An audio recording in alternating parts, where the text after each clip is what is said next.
गांव के कतो विद्वान छे ना तो नीचे छे। श्री सद्गुरु महाराज की जय। श्री सद्गुरु महाराज की जय।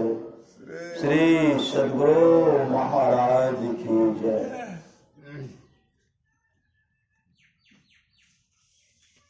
बंदो गुरुपद कंज कृपा सिंधु नररूप हरि महामोहतम पुंज जासु बचन रवि करन करा धन्य धन्य सतगुरु सुखदा महिमा कही न जाए। जो कुछ कहो तुम्हारी कृपा मौते कछुनो बसाए। और व्यक्त रूप में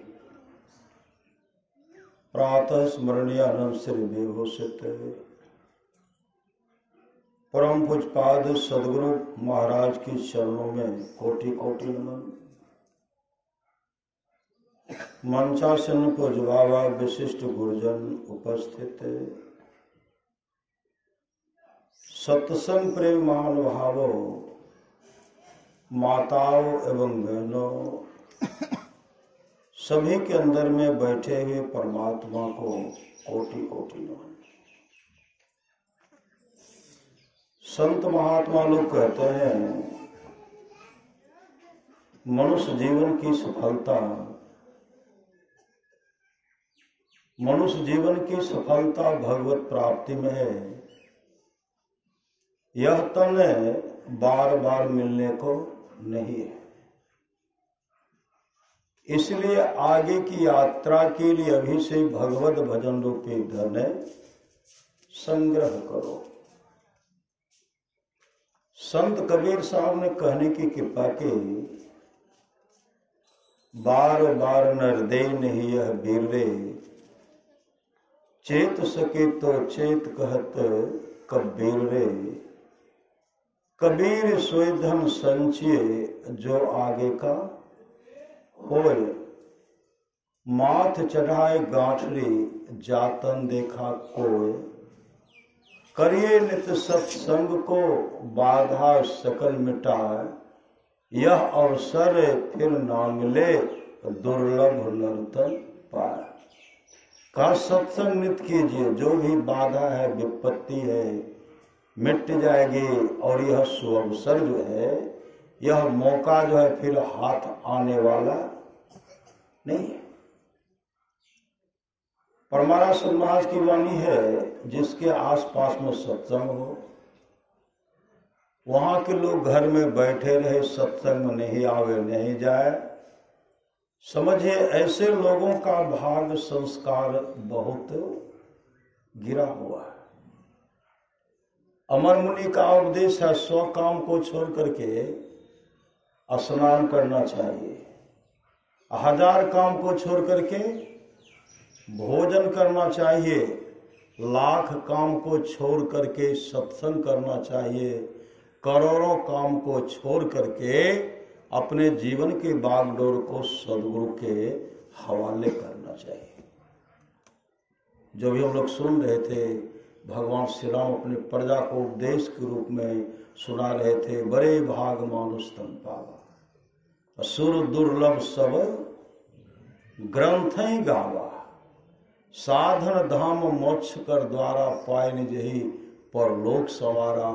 सो परत्र दुख पावई, सिर धुनि धुनि पछताए, काल है कर्म है ईश्वर ही मिथ्या दोष लगा। आप लोग जानते हो गोपी चंद को, गोपी चंद बहुत सुंदर थे, बहुत सुंदर। रात में पानी में ढेर सारा गुलाब का पंखुड़ियां देते थे।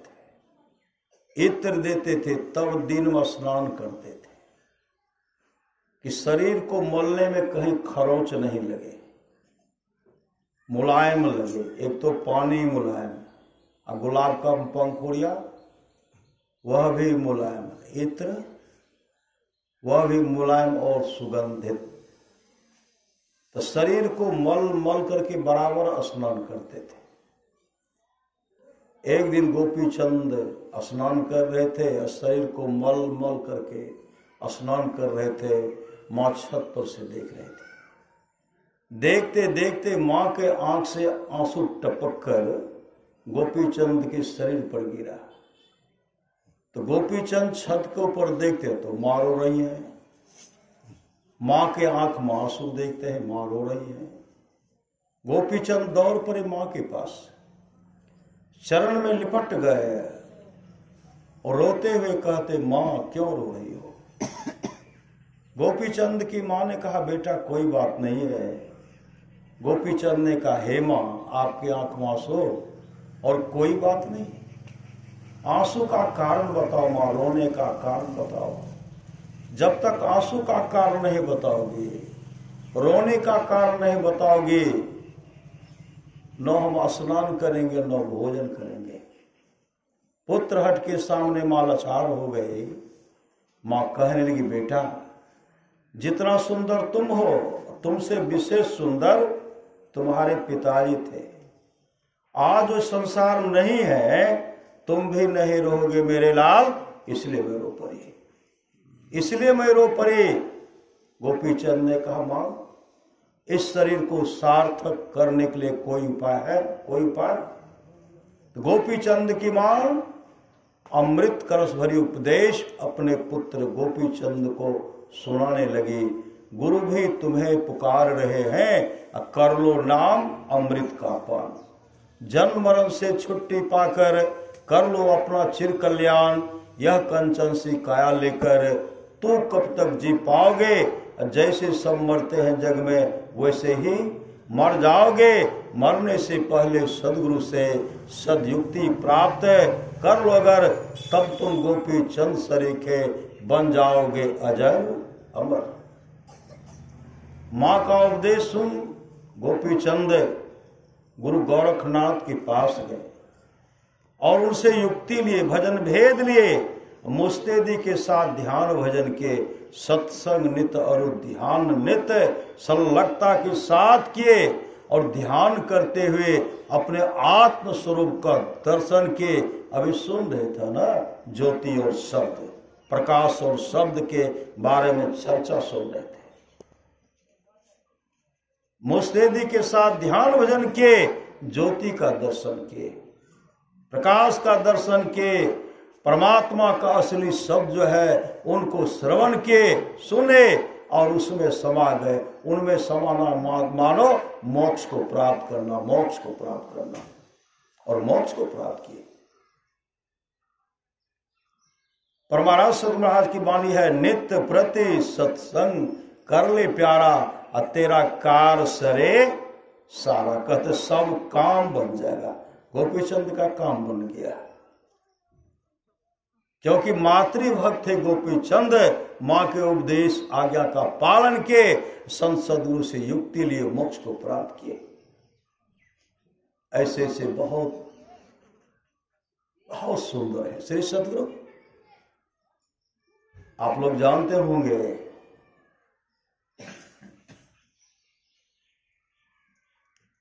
राजा हर्षवर्धन, राजा हर्षवर्धन राजा थे, बहुत सुंदर थे। राजा हर्षवर्धन गए शिकार खेलने के लिए, और शिकार खेल करके जब आए, थके मांदे थे, थक गए थे। जब राजमहल आते हैं तो पूरे परेशान थे, थके मांदे थे। उनकी धर्म पत्नी थी महारानी माननी बैठी हुई थी। हर्षवर्धन जो उधर से आए, थके मांदे थे, बैठ गए, और पत्नी जो बैठी हुई थी अपने सिर को उनके जंघे पर रख करके आराम करने लगे। महारानी माननी पंखा झेल रही है और उनके बाल को सहला रही है और पंखा भी झेल रही है। उनको बहुत अच्छा लगा, आराम, मतलब वो गहरी नींद में चले गए। महारानी माननी जो उनके बाल को ऐसे सहला रहे थे, सहलाते सहलाते एक पका हुआ बाल मिल गया। एक पका हुआ बाल, श्री सदगुरु, एक पका हुआ बाल जो मिला, महारानी माननी रोने लगी, आंसू बहा रही है, रो रही है। हर्षवर्धन तो गहरी नींद में है और उनके आंख से आंसू टपक कर जो राजा हर्षवर्धन के गाल पर गिरते थे, गाल पर से ऐसे टपक कर अंदर गया, यहां नींद खुल गए। श्री सदगुरु, नींद जैसे खुलती है तो क्या देखते हैं, महारानी माननी के आंख में आंसू, धारा प्रवाह सुबार। उसी समय राजा हर्षवर्धन तलवार लेकर के उठ करके खड़े हो गए और कहने लगे, महारानी आपको किसने दुख पहुंचाया, आपके दिल को किसने दुखित किया, बतलाइए तो इसी क्षण उसका सर जो है धड़ से अलग कर दूंगा, बताइए। महारानी माननी रोती हुई कहने लगी, स्वामी मुझे किसी ने दुख नहीं पहुंचाया, तो आंसू क्यों, आपकी आंख में आंसू। उसी समय महारानी माननी कहने लगी, महाराज मैं आपके जो बाप के बाल को जो सहला रहे थे, एक पका हुआ बाल मिल गया, अब मुझे पूर्ण विश्वास हो गया, अब आप वृद्धावस्था को जा रहे हैं, धीरे धीरे आप वृद्ध हो जाएंगे, आपके सारे बाल पक जाएंगे, इसलिए मैं रो पड़ी।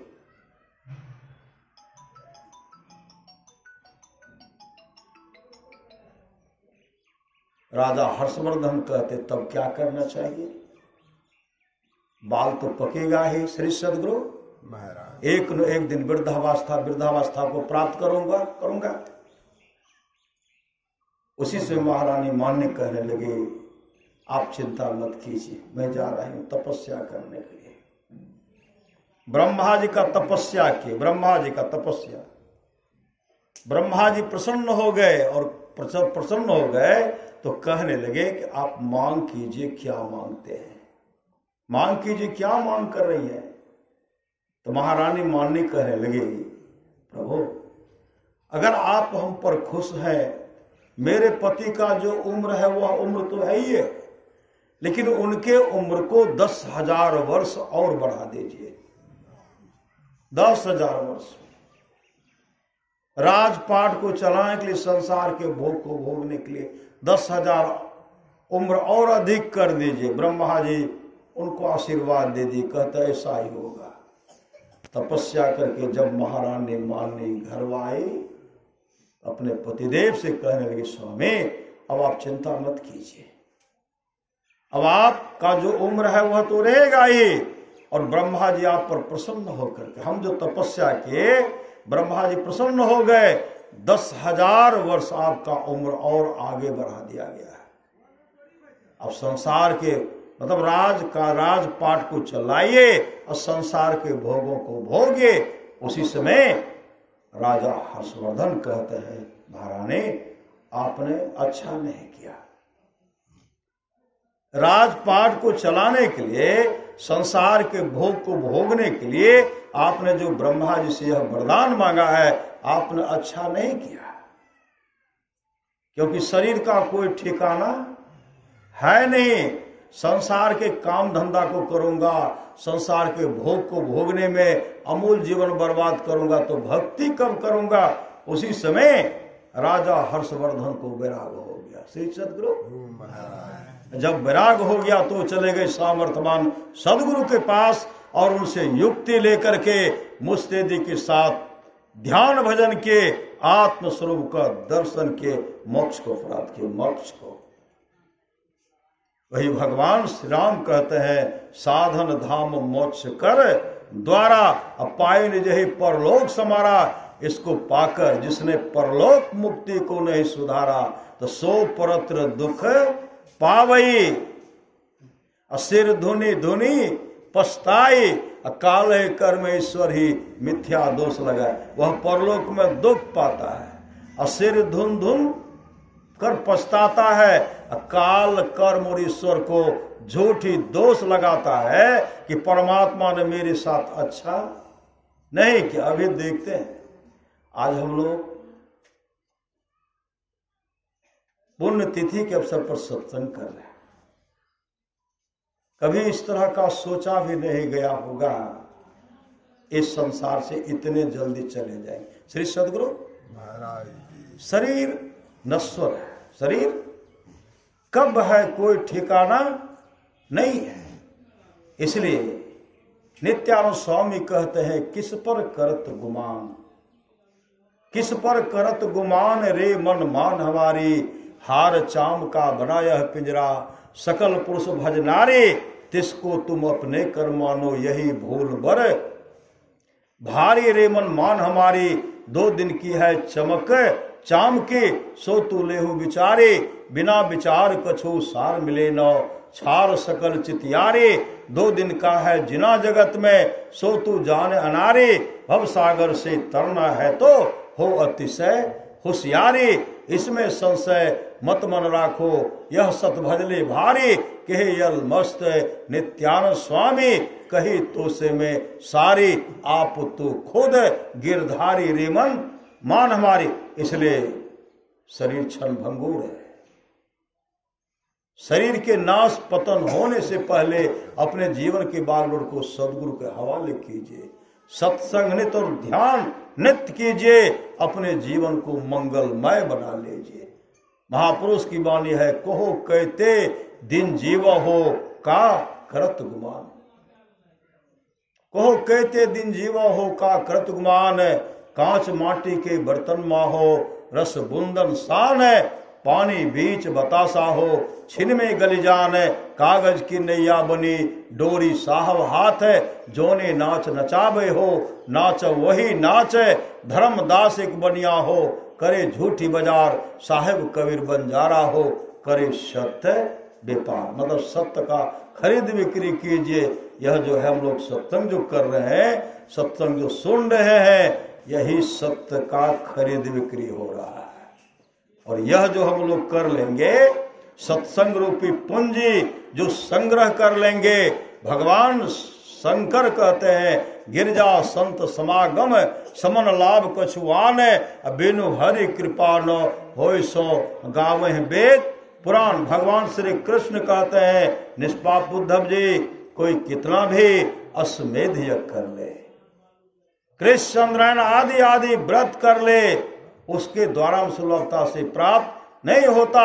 बस एक सत्संग ही ऐसा जरिया है जिसके द्वारा में सुलभता से प्राप्त हो जाता, उस भक्त के बस में हो जाता और उस भक्त का परम कल्याण हो जाता। इसलिए शरीर की नश्वरता पर हमेशा विचार कीजिए।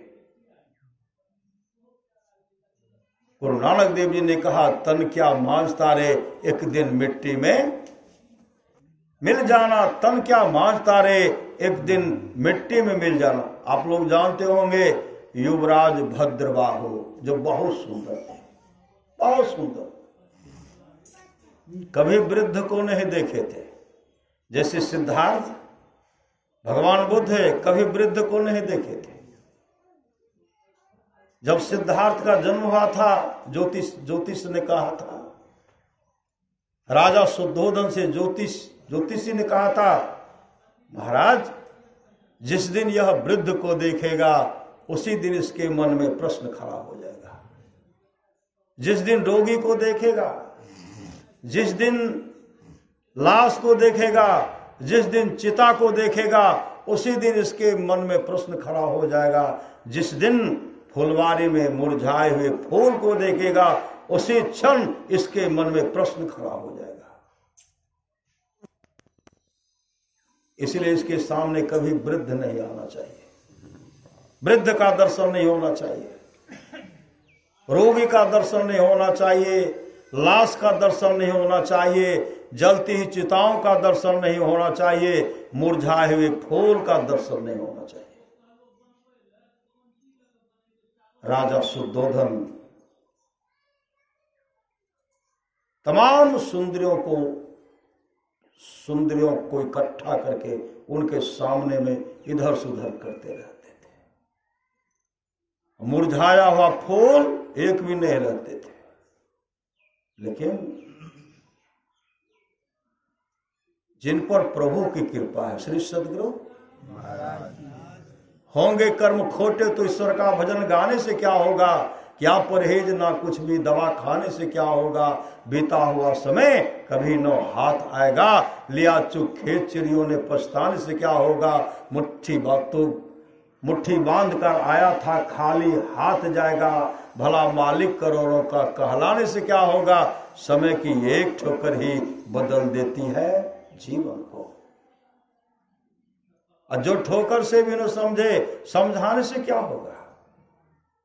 समय का एक ठोकर सब व्यवस्था तो किए, सिद्धार्थ का सब व्यवस्था किए, और जिस दिन एक वृद्ध को देखे थे उसी दिन उसके मन में प्रश्न खड़ा हो गया और घर से निकल पड़े। श्री सद्गुरु महाराज वही युवराज भद्रबाहु राजमहल से निकले थे, मंत्री पुत्र सुकेश के साथ जा रहे थे, कभी नहीं निकले थे। श्री सद्गुरु महाराज जैसे आगे निकलते हैं कहते और आगे बढ़ो, आगे जब बढ़ते हैं तो ऐसे जगह पर पहुंचे, श्मशान घाट होकर के जा रहे थे। श्मशान घाट गए तो देखते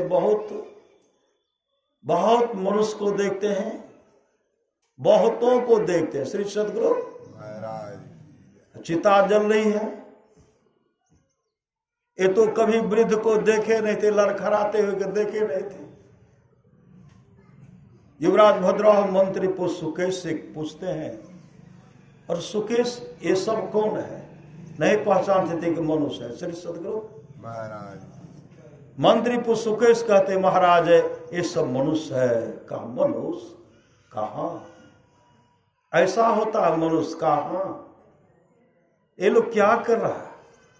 कहा मनुष्य मर गया है, उसका दाह संस्कार कर रहा है, उसको जला रहा है।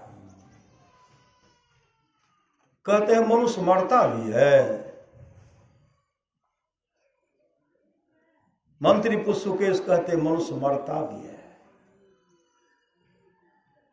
और क्या कर रहा है, जला रहा है। कहा जलाता भी है। कहा हाँ जला रहा है, मनुष्य को जलाया भी जाता है। युवराज भद्रबाहु कहते तब सुंदर शरीर नहीं होगा, कुरूप होगा। रखने लायक शरीर होता तो रखा जाता, कुरूप है इसलिए उसको जला करके राख कर रहा है। मंत्री पुत्र सुकेश कहते हैं युवराज कितना भी सुंदर सुडौल शरीर हो, जिस दिन उस शरीर से जीवात्मा निकल जाती है 4 दिन वैसे उसको खुले मैदान में रखा जाए, शरीर सड़ने लगता है, गलने लगता है, दुर्गंध होने लगती है। प्यारा से प्यारा सगे संबंधी नाक बंद करके निकल जाता है। शरीर से दुर्गंध नहीं हो, गंदगी नहीं फैले। भलाई है कि शरीर को जला करके राख कर देने में ही भलाई है, इसलिए जला करके राख कर देते हैं। उसी समय युवराज भद्रबाहु कहते हैं तब तो हमारी मृत्यु होगी। कहा हाँ आप भी मरोगे, हमको भी जला करके राख कर दें। कहा हाँ आपको भी जला करके राख कर देंगे। कहते वापस चलो, वापस चले आए। श्री सद्गुरु वापस आए, जो उनके लिए सुंदर सुंदर व्यवस्था था, जो प्रत्येक दिन का व्यवस्था उनके लिए किया जाता था। कहते थे ये दो वो दो, आज उधर देखता तक भी नहीं है। क्यों? उसके मन में प्रश्न खड़ा हो गया, हमारी मृत्यु हो जाएगी, हमको जला करके राख कर देंगे। महापुरुष की वाणी है, माटी मिल गए धूल नजर नहीं आपते। इस शरीर को जब जला करके राख कर दिया जाएगा, इस शरीर का कोई पहचान, कोई नामो निशान नहीं होगा। खाना छोड़ दिए। श्री सद्गुरु खाना पीना बंद, भोजन करना बंद कर दिए। राजकुमार भोजन नहीं करेंगे तो महाराज चिंता नहीं करेंगे। अब तरह तरह का व्यवस्था, पुत्र ये खाओ वो खाओ, खाना पीना बंद कर दिए। 1 महीने तक कोई भोजन नहीं लिए, शरीर सुख हो गया। शरीर सद्गुरु महाराज और यही बोलते थे शरीर से जीवात्मा निकल जाएगी, इसको जला करके राख कर दिया जाएगा। आत्मा में घुस गया, यही घुस गया। श्री सदगुरु महाराज तरह तरह से बड़े बड़े वैद्य हकीम को बुला करके इलाज करवाए। डॉक्टर पूछते थे, इनके मुख से कुछ निकलता ही नहीं था। किसका इलाज करेगा? श्री सदगुरु महाराज क्या इलाज करेंगे? जब परेशान हो गए, राजा को काफी चिंता हो गई, तब राजगुरु को बुलाए। राजगुरु जैसे आए, राजगुरु तो पहले उनको बहुत समझा रहे हैं, लेकिन युवराज भद्रबाहु कुछ बोलिए नहीं रहे। समझाते समझाते तब कहते इकलौता पुत्र, इकलौता राजकुमार हो, कुछ ही दिन में तुम इस सम्राट की गद्दी पर बैठोगे, इस पर बैठोगे। अब पूरे प्रजा का भरण पोषण करना पड़ेगा, सबका देख रेख तुमको करना पड़ेगा, और इस तरह रहोगे तो विशाल राजपाट कैसे चलेगा, प्रजा का भरण पोषण कैसे होगा? उसी से उनके मुख से निकलता है, गुरुदेव आप तो कहते विशाल राजपाट कैसे चलेगा, प्रजा का भरण पोषण कैसे होगा? हम तो यह सोच रहे हैं हमारी मृत्यु हो जाएगी, इस शरीर को जला करके राख कर दिया जाएगा, मेरा कल्याण कैसे होगा? वह युक्ति, वह रास्ता तो मुझे बतलाइए। राजगुरु उनके बीमारी को पकड़ लिए। श्री सदगुरु महाराज उनकी बीमारी को पकड़ लिए। उसी समय राजगुरु कहते हैं, युवराज अरे इसमें तो सच्चे सदगुरु की आवश्यकता, सच्चा सदगुरु चाहिए, जिसके लिए भगवान श्री राम ने कहा कर्णधार सदगुरु दिलनावा, दुर्लभ सा सुलभ करी बाबा, तुमको सच्चा सदगुरु चाहिए। तब राजगुरु क्या कि महाचार्य पहुंचे हुए संत सदगुरु को बुलाए, उनको भजन भेद दिए, और भजन भेद देकर के जब सत्संग करवाए, अस्करे कराया गया, शरीर की नश्वरता के बारे में बताया गया, और युवराज भद्रबाहु मुस्तैदी के साथ ध्यान भजन किए, आत्मस्वरूप का दर्शन किए, मोक्ष को प्राप्त किए। वही परमारास महाराज कहते हैं, थोड़ा सा भी सत्संग करो बड़ा लाभ होता है। जितना लाभ की बहुत धन के मिलने, बहुत विद्या के पढ़ने से होता, उतना लाभ सत्संग से होता है। नित्य नियमित ढंग से सत्संग करो, सत्संग से खाली कोई मत रहो। अभी अमृत की वर्षा हुई, अध्यात्म ग्रंथ का सार ज्ञान कह दिया। जिसको याद रहा उसको अमृत मिला, जिसको याद नहीं रहा उसने अमृत को खो दिया। नित्य प्रति सत्संग कर ले प्यारा, तेरा कार सरे सारा, सार कार्य को निर्णय करके धर चेतन धारा पिंड के पारा, दसम द्वारे का ज्योति जग जावे, अति सुख पावे, शब्द सहारे का लख बिंदु नाथ तह त्रय बंदे के, सुनो में ही ब्रह्मनाद का धरो सहारा, आपन तने में ही। जो भगवान श्री राम से कर सुन रहे थे, और एक गुपुत मत कहा, धरनी निर्मल नासिका निरखो नैन के कोर, सहजे चंदा उघे भवन होत। इंजोर परमारास महाराज ने कहने की कृपा की, ज्योति नहीं मिले तो उतनी हानि नहीं जितनी हानि के शब्द के नहीं मिलने से। जो साधक नाम का सुमरन करेंगे, थोड़ा भी मन का दृष्टि का सिमटाव हो गया,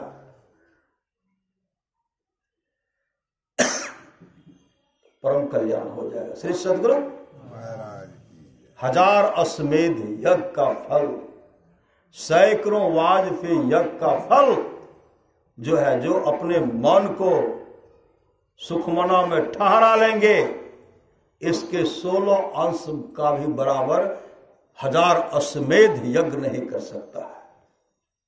इसलिए संत कबीर ने कहा, अपने घट दिया ना बारो रे वहीं से, मतलब आंख बंद करते हैं ना, मानस जब मानस ध्यान दृष्टि योग की क्रिया करते हैं, मानस जप कीजिए, मानस ध्यान कीजिए, दृष्टि योग की क्रिया कीजिए, और उसमें थोड़ा भी प्रकाश का झलक हो गया, अरबों जन्म सुधर जाएगा।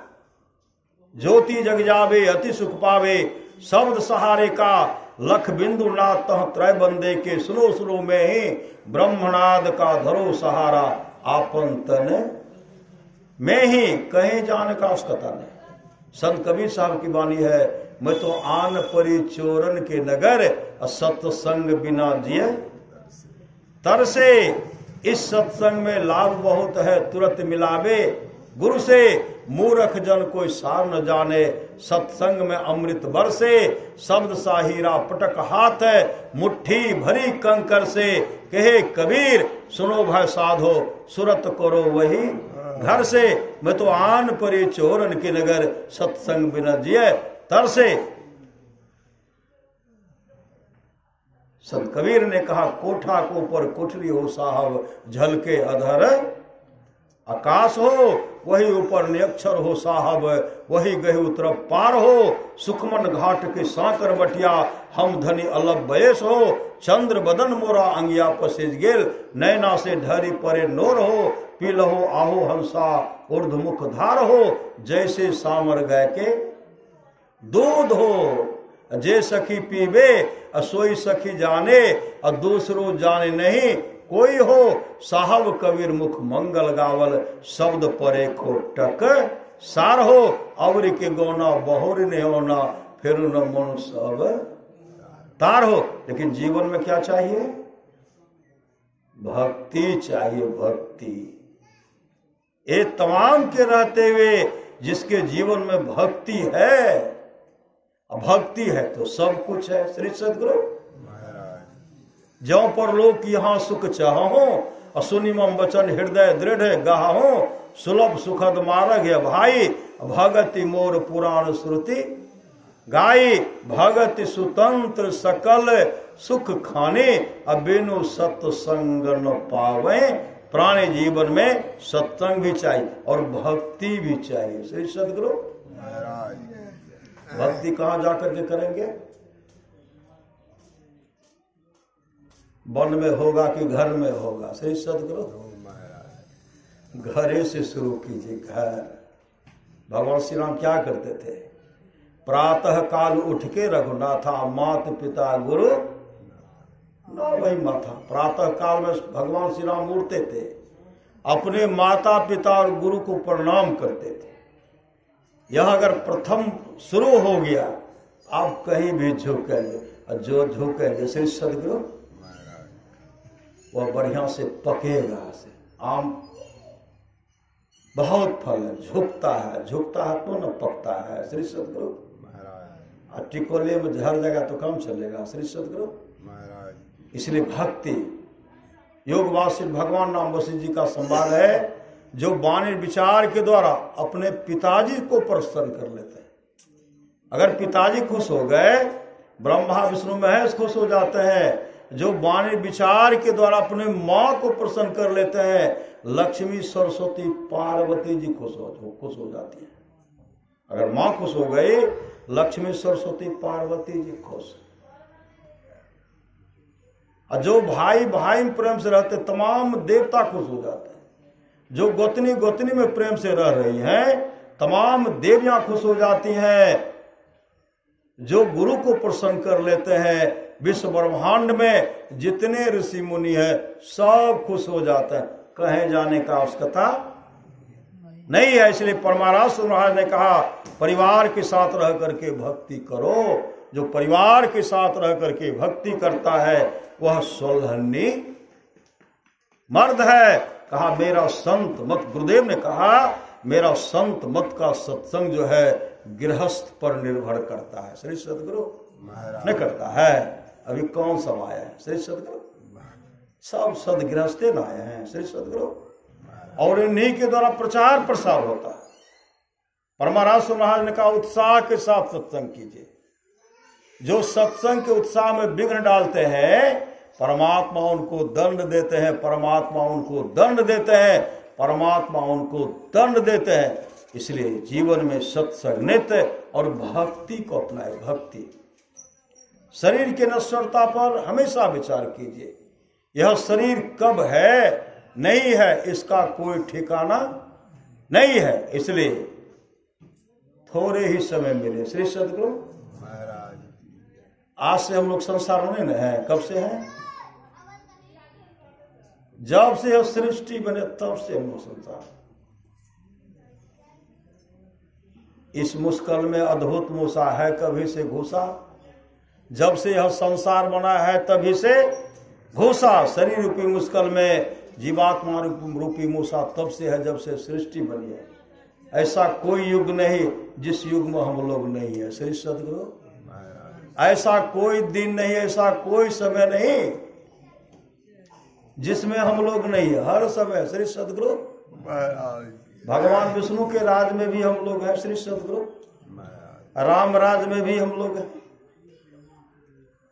हर समय में हम लोग हैं। श्री सदगुरु हर समय में, भगवान राम के समय में भी हम लोग खेलते होंगे। श्री सदगुरु और जरूर सत्संग करते होंगे। भगवान कृष्ण के समय हम लोग घूमते होंगे और जरूर सत्संग करते होंगे, और करते होंगे तब न घोर कलिकाल में भी सत्संग कर रहे हैं। सत्संग करने का फुर्सत है कहाँ? श्री सदगुरु लोगों को है संग्रह करने में।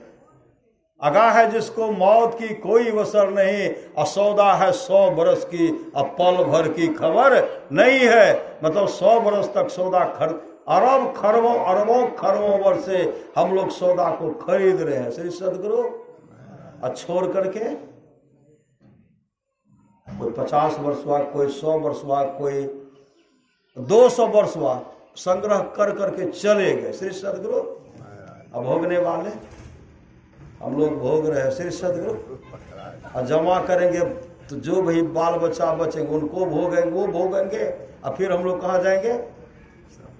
जहां पूर्व सब संग्रह के, फिर हम लोग जाएंगे। श्री सदगुरु और वहां भोगेंगे। लेकिन जो परमात्मा के दुलारे गुरु के प्यारे होंगे वो कहीं भी जाकर के जग जाएंगे, और जग जाएंगे तो अपने जीवन को सफल और सार्थक कर लेंगे। इसलिए मनुष्य जीवन की सफलता भगवत प्राप्ति में है। यह तन बार बार मिलने को नहीं है, इसलिए आगे की यात्रा के लिए चलेंगे। चलना है रहना नहीं, चलना विश्वावेश, और सहजो तनिक सुहाग पे कहा गुथावे शीश। चलना है। आप लोग जानते होंगे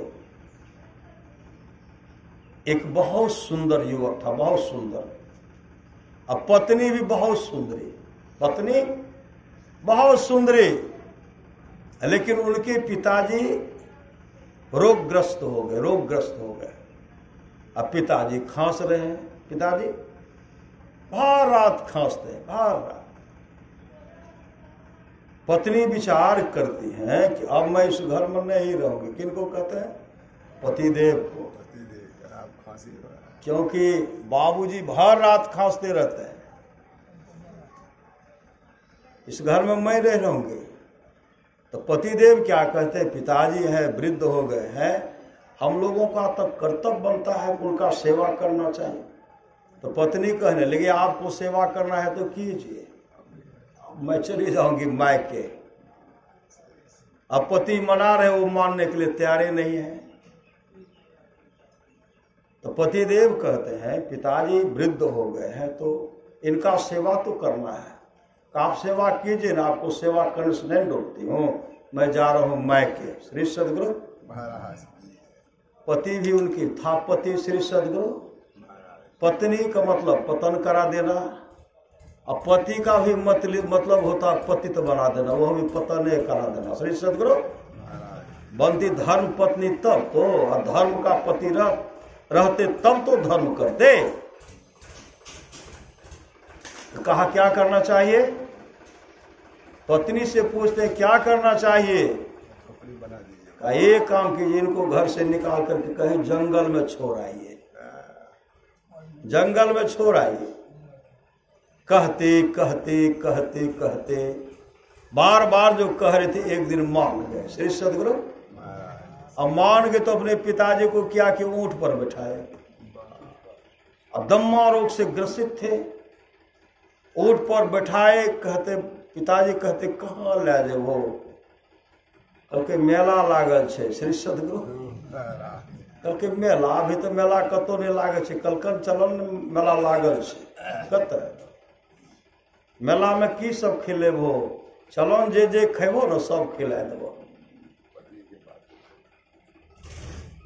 तो पिताजी कहते जिलेबी खेबो, चलन गरम गरम खिला दो। श्री सदगुरु महाराज ऊंट पर बैठाए, कुदाल लिए, छुरा लिए, श्री सदगुरु लेके चल दिए जंगल की ओर। जा रहे, एकांत जगह खोज रहे, होते होते एक जंगल के पास पहुंचे। और जंगल के पास जब पहुंचते हैं तो जैसे ऊंट को वहां रोके तो पिताजी कहते हैं नुनू एते ऊंट कथी रख लो, कहाँ देखे छे मेला लागल छे हो। तो आज एते मेला देखियो श्री सदगुरु महाराज एते मेला देखियो। उनको उतार लिए, अवतार करके उन पर जैसे छोरा का प्रहार करना चाहते हैं, पिताजी उनका हाथ पकड़ते, बेटा ऐसा मत करो और तुमको बहुत बड़ा पाप लग जाएगा। अरे हमको छोड़ दो, हम चले जाएंगे। अब बलाय लग रहे हैं, भार लग रहे हैं तो हम निकल जाएंगे, हम कहीं भिक्षा टन करके खा लेंगे और कभी वहां वापस नहीं आएंगे, लेकिन मुझे छोड़ दो, यह पाप तुम मत कमाओ, अपने सिर पर पाप मत लो। पुत्र जवाब देते हैं आपको भी छोड़ देंगे, फिर घर जाइएगा, मेरी पत्नी भाग जाएगी, आपको छोड़ूंगा नहीं। पिताजी गिड़गिड़ाते रह गए, उनका हत्या कर दिया और कुदाल से गड्ढा खोद करके उसमें गाड़ दिए। और जैसे ऊंट लेकर के घर आए तो पत्नी लालटेन लेकर के इंतजार कर रहे थे, अंधेरा हो गया था। सिर्फ पति को, पतिदेव को देखते तो काफी खुश हो गए, भोजन बना खाए। इसी तरह चल रहा है श्री सदगुरु। धीरे धीरे इनको भी एक पुत्र हुआ श्री सदगुरु। पुत्र धीरे धीरे बड़ा हुआ तो बहुत सुंदर। तब तक ये जो पिता का हत्यारा था तब तक वो वृद्ध हो गए, ये भी रोगग्रस्त हो गए, दम्मा टीबी सता रहा, खांस रहे। अब बेटा जो बड़ा शादी हो गई, वह भी पतोह बहुत सुंदरी श्री सदगुरु महाराज। वो भी कहते यही करना पड़ेगा, मैं नहीं रहूंगी, बूढ़े को जल्दी से घर से निकालिए। श्री सदगुरु महाराज उनको भी मेला के बहाने, जिलेबी खाने के बहाने ऊंट पर बैठाए और जंगल में वहीं उतारे। श्री सदगुरु जैसे जंगल में उस जगह उतारते हैं, ऊंट को रोकते हैं, वही जगह इनको याद हो गया कि हम पिताजी को यहीं मार करके गाड़ दिए थे, लगता हमको भी मारेगा। जैसे उतारे बहुत गिड़गिड़ाए, लेकिन पुत्र माने नहीं, उनका हत्या कर दी। श्री सदगुरु 6 पीढ़ी तक का हत्या हुआ, 6 पीढ़ी तक का। और सबको जाकर के उसी झाड़ में रखते थे, झाड़ में गाड़ करके 6 को गाड़ करके रखे। 7वीं पीढ़ी में फिर उसमें एक सुंदर पुत्र रत्न की प्राप्ति हुई, पुत्र बड़ा हुआ, शादी हुई, पत्नी महासुंदरी। और तब तक तो ये शरीर का जो घमंड करते थे वृद्ध हो गए। श्री सदगुरु इनकी भी पत्नी कहने जल्दी से ले जाइए इनको, नहीं तो आज घर से निकल जाऊंगी। पत्नी के बात को माने, ऊंट पर बैठाए और ऊंट पर बैठा करके चले। उसी झाड़ में जैसे उतारते हैं उसका भी माथा ठनक गया। श्री सदगुरु लगता है मेरा भी हत्या कर देगा। उसी समय अब जो है अपने पुत्र के सामने गिड़गिड़ाने लगे। पुत्र कहते हम आपको छोड़ने वाले नहीं हैं। तब वह पिता कहते बेटा पहले सुन लो। श्री सदगुरु पहले सुनो, तुमको जो करना है कर लो, लेकिन मैं पहले में जो कह रहा हूं उसको सुनो। कहा क्या करना पड़ेगा, विलंब हो जाएगा। कहा पहले इस गड्ढा को खोदो।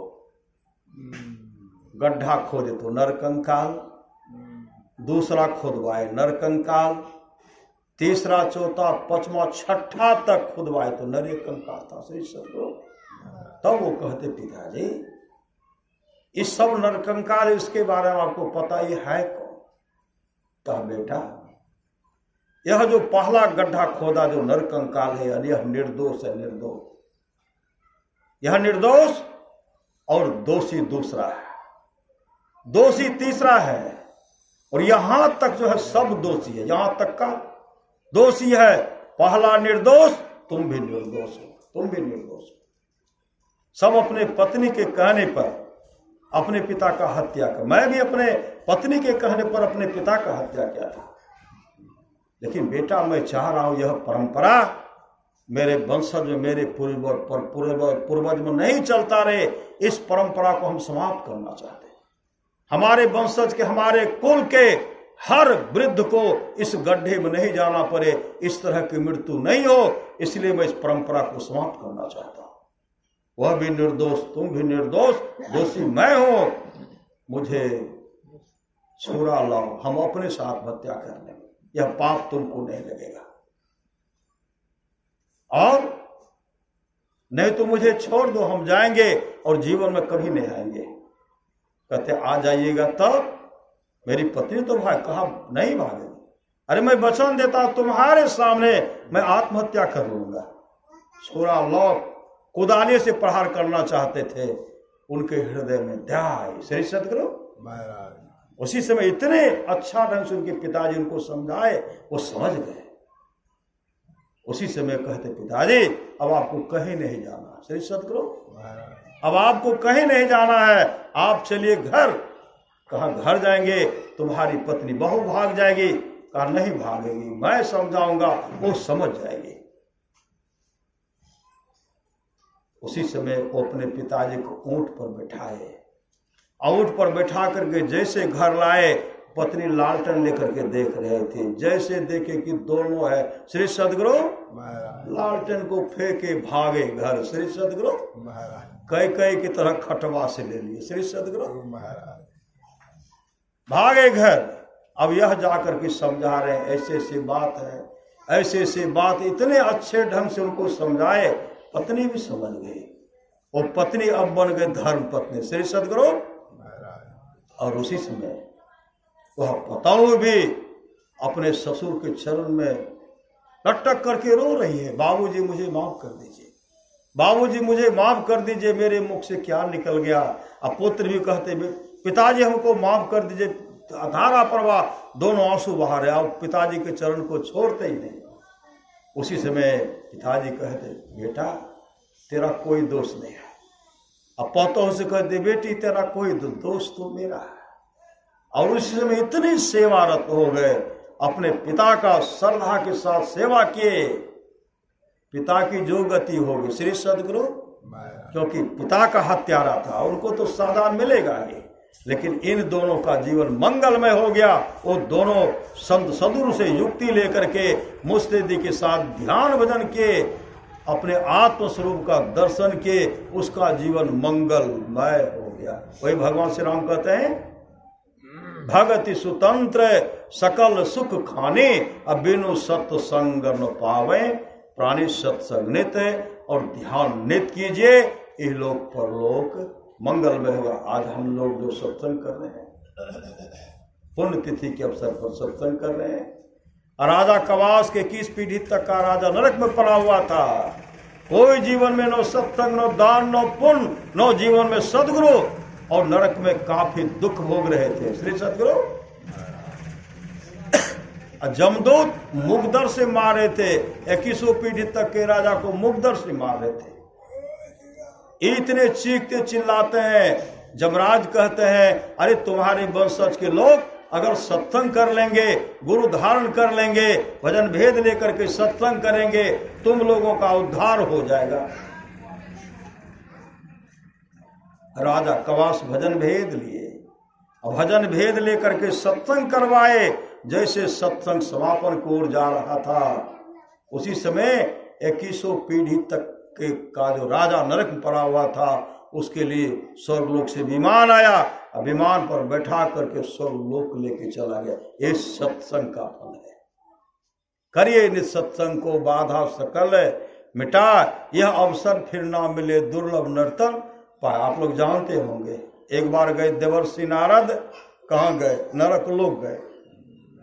नरक लोग जब गए तो एक प्राणी उसमें पड़ा हुआ था, और सिर नीचे पांव पर, और जमदूत क्या करते, उनके पांव को पकड़ करके ऐसे विष्ठा के कुंड में डुबाते थे, निकालते थे, डुबाते थे, निकालते थे, और जब निकालते तो छटपटाने लगते थे।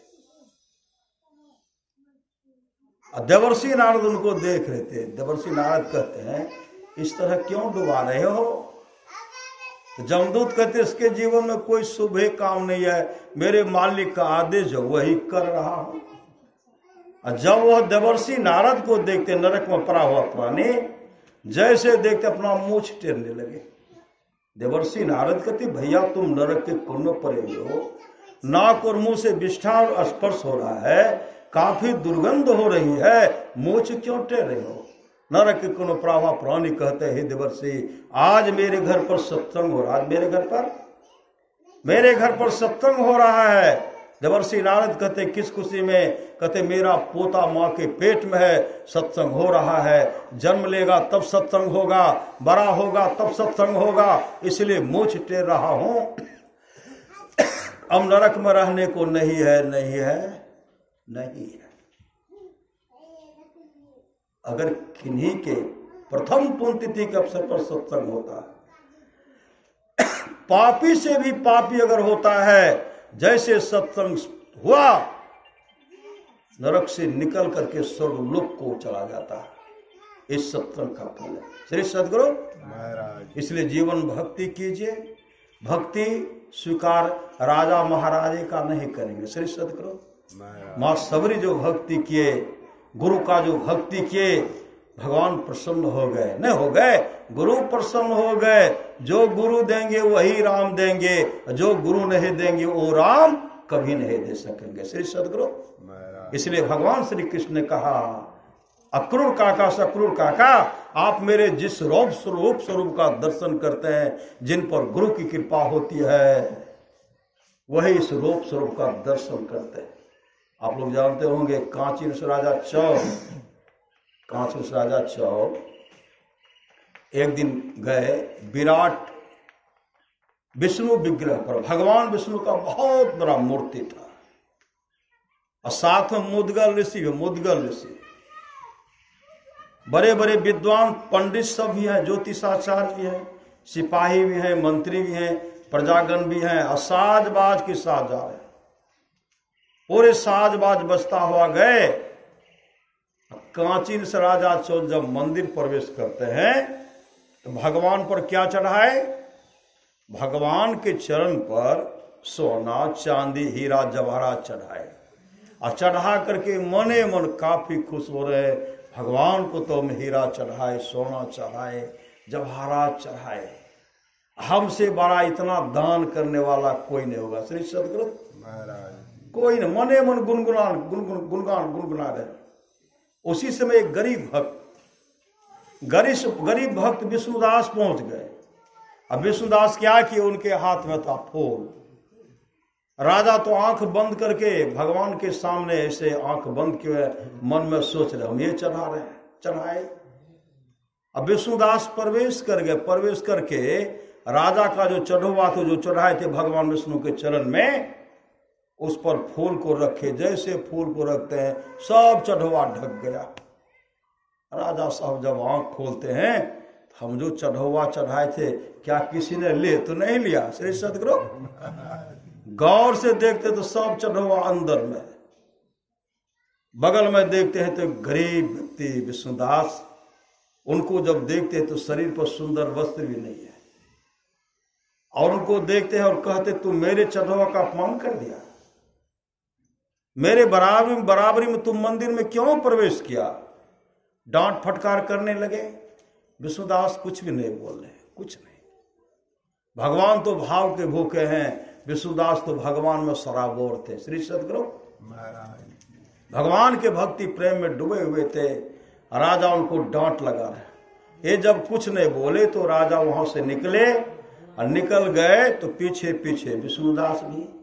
राजा तो जो डांटवे किए, मंत्री भी डांट रहे, सिपाही भी डांट रहे हैं, ज्योतिषाचार्य पंडित भी डांट रहे, प्रजागण भी डांट रहे। डांटते डांटते राजा साहब अपने यहाँ आ गए, अब विष्णुदास का बगल सड़क के उस पार घर था, चले गए। राजा साहब क्या किए, अश्वमेध यज्ञ का व्यवस्था की। अश्वमेध यज्ञ, वाजपेयी यज्ञ शुरू किए। हवन हो रहा है, हवन कुंड में कंटर का कंटर शुद्ध घी जो है सब हवन हो रहा। श्री सदगुरु कि भगवान कि हम हैं, भगवान हमारे हैं, इस तरह जो हो नाम धुन जो हो रहा है। विष्णुदास जो गरीब भक्त था उनके मन में हुआ, राजा के पास ये व्यवस्था है तो राजा एक कर रहे, मैं हम तो गरीब हैं, उनके पास है तो भगवान को चढ़ा रहे हैं, आज से हम भी चढ़ाएंगे। क्या चढ़ाएंगे, हम रोटी बना करके चढ़ाएंगे। श्री सदगुरु हम रोटी बना के भगवान को चढ़ाएंगे। तो क्या किए, स्नान करके रोटी बनाए, और रोटी बना करके मन में हुआ कि फिर स्नान करना चाहिए, रोटी न बना लिया हो। फिर स्नान करने के लिए गए, और जब स्नान करके आते तो रोटी हो गई चोरी। रोटी हो गई चोरी। तो कहते किसने मेरी रोटी चोरी कर ली, हम अपने इष्ट को नहीं चढ़ा पाए। फिर दूसरे दिन स्नान करके रोटी बनाए, फिर स्नान करने के लिए स्नान करके आते तो रोटी हो गई चोरी। छठे दिन तक रोटी हो गई चोरी। श्री सदगुरु सातवें दिन स्नान करके रोटी बनाए, फिर गए स्नान करने के लिए। जैसे स्नान करने के लिए वहां पहुंचते हैं, अंतः प्रेरणा हुई विष्णुदास, अरे तुम रोटी बनाते हो, तुम्हारी रोटी चोरी हो जाती है, आखिर में चोर को कब पकड़ोगे, चोर को भी तो पकड़ना है। तुम्हारी रोटी किसने चोरी की, आखिर में चोर को भी पकड़ना है कि जीवन पर्यंत रोटी बनाते जाओगे, तुम्हारी रोटी चोरी होती जाएगी, चोर को कब पकड़ोगे। अरे विष्णुदास वापस जाओ, चोर को पकड़ लो। श्री सदगुरु अंतः प्रेरणा हुई।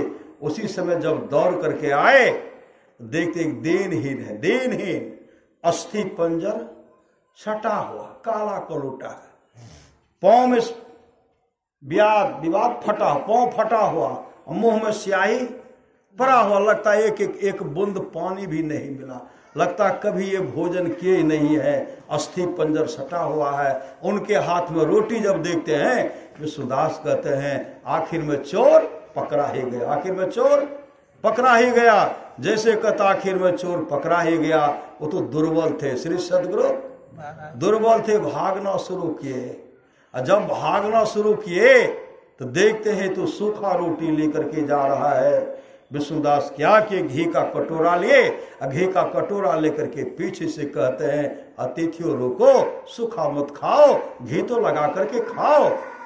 वो दौड़ रहे हैं, ये पीछे से घी का कटोरा लेकर के दौड़े, जैसे आगे बढ़ते हैं दौड़ लगा रहे हैं, वो दिनहीन फिसल करके गिर गए। श्री सदगुरु बाएं हाथ जमीन पर है, दाहिने हाथों पर है, मतलब भक्त को रोटी लेने में कोई दिक्कत नहीं हो। ऐसे रोटी जो ऊपर में था, उसी समय विष्णुदास आए, उनके हाथ से रोटी लिए, घी के कटोरा में डुबाते हैं और ठोस ठोस करके खिलाते हैं। कोई दूसरा नहीं था। नीचे में देखते शंख चक्र गदा पद्म है। उसी समय भगवान विष्णु प्रकट हो गए, भगवान विष्णु प्रकट हो गए और विष्णुदास को हृदय से लगाए। विष्णुदास भगवान विष्णु का जो रूप स्वरूप था, वही रूप स्वरूप भगवान विष्णुदास को दिए। उसी समय विष्णु लोक से विमान आया, भगवान विष्णु के पार्षद आए, उस विमान पर बैठाए एक ही जगह पर। एक बगल भगवान विष्णु, पहले भगवान विष्णुदासे को बैठाए और तब अपने बैठे, और भगवान विष्णु के जो पार्षद था हरि कीर्तन करते हुए चले गए, विष्णु लोक चले गए, वैकुंठ लोक चले गए। और भगवान विष्णु अपने वैकुंठ लोक का प्रथम द्वारपाल उनको बनाए। वो जो भगवान विष्णु का दर्शन जो रूप स्वरूप धारण किए थे, भगवान विष्णु को दर्शन दिए। राजा का घर सड़क के उसी पार में था, राजा सब देख रहे थे, विमान भी आया, भगवान विष्णु भी आए, लेकिन उनको लेके चले गए, मेरे यहाँ आए नहीं। श्री सदगुरु जब मेरे उनके यहाँ नहीं आए तो राजा के मन में हुआ कि भक्त बड़ा मैं नहीं, बड़ा भक्त तो विष्णुदास है। मेरे मन में अहंकार था कि मैं राजा हूं, लेकिन भगवान राजा के नहीं, भगवान तो भाव के भूखे के होते हैं। श्री सदगुरु उसी समय पता लगाए भगवान विष्णु जो विष्णुदास को दर्शन दिए, उनको जो बैकुंठ लोक लेके चले गए, तो विष्णुदास पहले से करते क्या थे? तो पता लगाए विष्णुदास पहले से संत सदगुरु से भजन भेद लेकर के सत्संग नित्य और ध्यान नित्य करते थे। उस भक्ति में इतने पारंगत हो गए, भगवान विष्णु प्रकट हो गए, तब उनको ले गए, तब कांची राजा चौल भी भजन भेद लिए श्री सदगुरु। अब भजन भेद लेकर के अब सत्संग कराने लगे, सत्संग हो रहा, अब हवन भी हो रहा, लेकिन हवन को बंद नहीं किए, लेकिन सत्संग भी कराने लगे।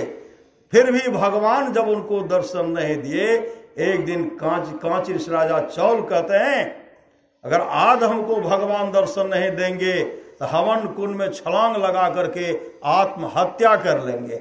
सबको कह दिए श्री सदगुरु महाराज। और उसी समय संध्या उपासना करके स्तुति करके स्तुति के सत्संग भजन किए और चले गए हवन कुंड के पास। कहते हैं बड़ा भक्त मैं नहीं, बड़ा भक्त तो विष्णुदास था जो भगवान उनको लेके चले गए। हम आज प्रायश्चित भोगने के लिए जा रहे हैं जो उस भक्त का मैं अपमान किया। क्यों कि मैंने भक्त का अपमान किया, हमको जीना, मेरा जीना जो धिक्कार में है। भगवान दर्शन नहीं दे रहे हैं, इसलिए हम आत्महत्या करने के लिए जा रहे हैं। नाम का सुमरन करते हुए जैसे हवन कुंड में छलांग लगाते हैं, जब उसी समय भगवान विष्णु प्रकट हो गए, उनको गोद में उठा लिए श्री सदगुरु महाराज। गोद में जैसे उठाए, विष्णु लोक से विमान आया, विमान पर बैठा करके भगवान विष्णु का जो रूप स्वरूप था, वह रूप स्वरूप भी वही रूप स्वरूप कांची राजा चौल को दे दिए। उनको लेकर विमान पर बैठा करके ले चले गए और बैकुंठ लोक का, विष्णु लोक का दूसरा द्वार पर उनको बनाए। यह भगति सुतंत्र सकल सुख खाने, बिनु सत्संग न पावे प्राणे। आज का सत्संग जो है पुण्यतिथि के अवसर पर हो रहा है। सदगुरु महाराज से प्रार्थना करता है, सदगुरु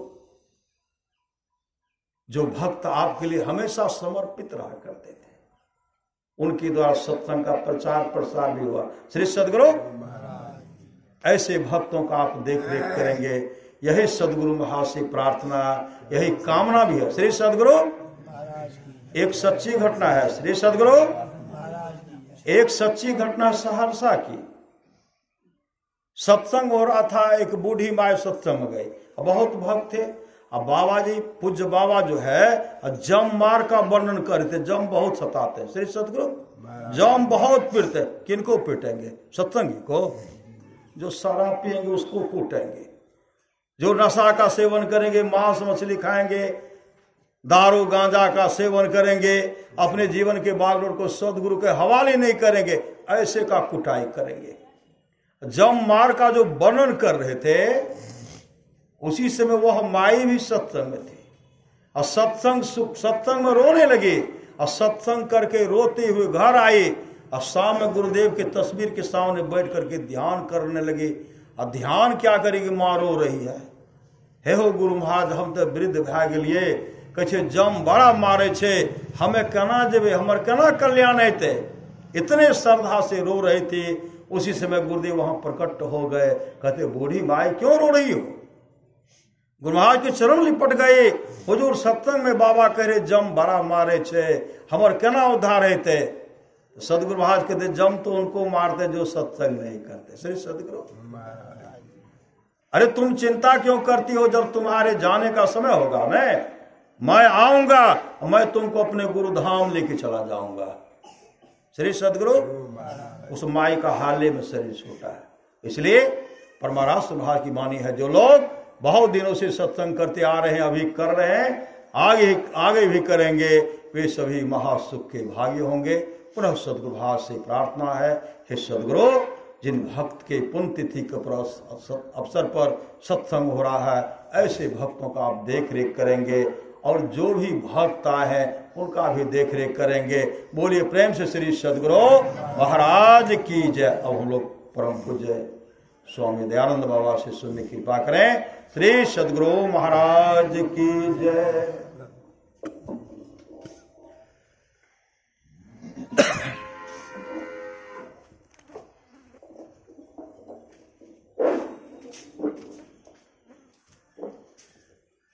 श्री सद्गुरु महाराज की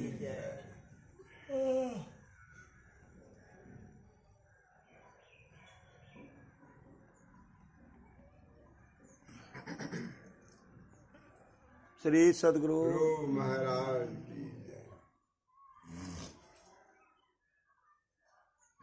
आनंद